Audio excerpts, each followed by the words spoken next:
Sige, sabihin mo. Dali! Pa-shout out sa sa asawa kong malakas umorder ng parcel. Wala na akong pera. Wala.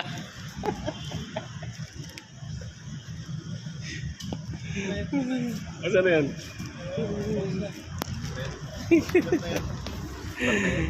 Magandang hapon guys. Ay, patapos na guys. Hapon na ngayon.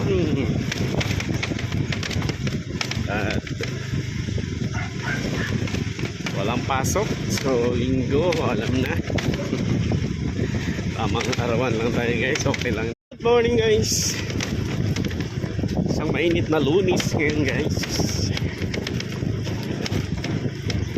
Monday na Monday. Lunes na walang ganong parcel. Ayun guys, okay lang, wala nang magagawa.